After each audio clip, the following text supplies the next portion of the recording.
Hey, what's up guys? Good morning. Ito, pantulog pa ako.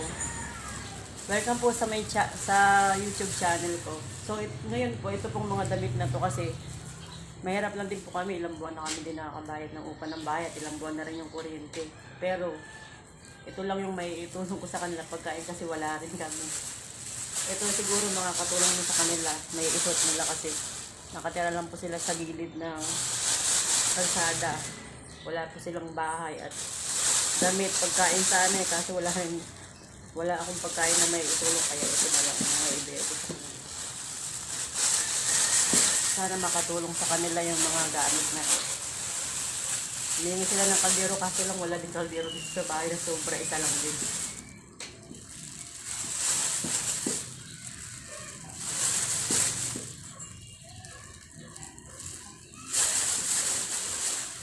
Hindi na ako maglalakad, magdadrive na lang ako ng motor, ayan, para mas mabilis makarating sa kanila.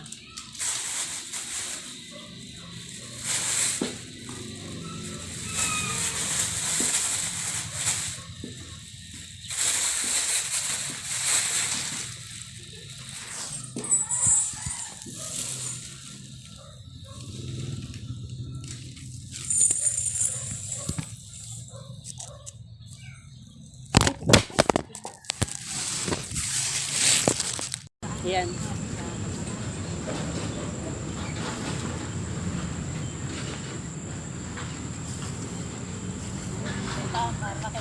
Tara dito, Ben. Ito po, Nay. Pagpasensyaan niyo na po yung pagkain. Salamat. Yan, pang-almusal. Pasensya na po ako yung dahil lang may itulong ko. Tapos ito yung mga damit. Baga nyo maghanap pa ako sa bahay ng mga...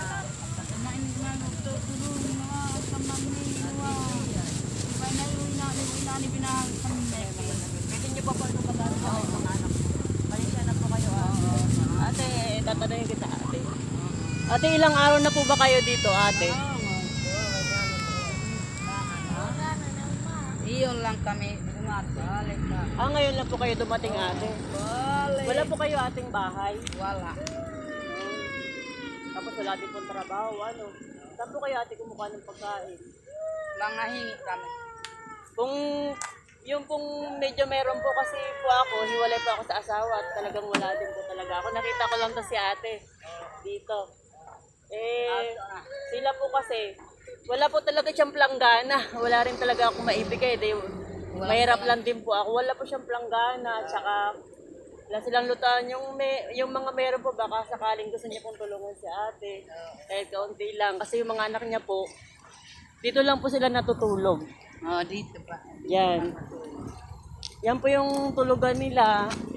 Yan si kuya, nakatawa pa, oh. Diba? Ayan po yung higaan nila, nakakaawa naman po yung mga bata.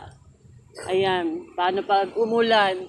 Ate, paano pag umulan? Namatulog na dito. Bigyan mo kita tolda. Basa lang kayo dyan? Kawawa yung mga bata, basa lang daw sila ate dyan. Nangingi po sila ng tulda, baka daw po meron daw po kayong ganitong ginagamit dyan para makatulong pa kay ate. Salamat. Ayan po yung buhay nila. Thank ganyan. you. Ano po ate ang lahi nyo, ate? Badyaw po? Badyaw kami. Oo, marami po kasi ako. Kasi po ate dati, tindera ako sa palengke. Sa palengke kayo, no? Opo, dyan na. Ay, parang nakikita nga kita doon. Matagal na kayo Oo, sa palengke, no? oo. Nakita ko sa lagi mga badyaw doon. Wala pong ano man natin. Buti ka mo, tinabi ko pa yan doon. Pag may iba pa pong kami sa bahay na hindi ginagamit. Magsulisulit. Salamat. Sa mga ano po, pwedeng tumulong, mga hindi ginagamit na gamit. Baka pwede nyo pa ibigay kay ate. Ate, palagi lang po kayo ating nandito. Dito lang po sila nakatira sa Plaridel, sa may Lamerada po, sa may Walter Mart. Okay po, bye-bye po. Bye-bye. Bye-bye. Mabay ka kailangan. Okay na. Ate, salamat po ah. Thank you. Pag may mga gamit pa po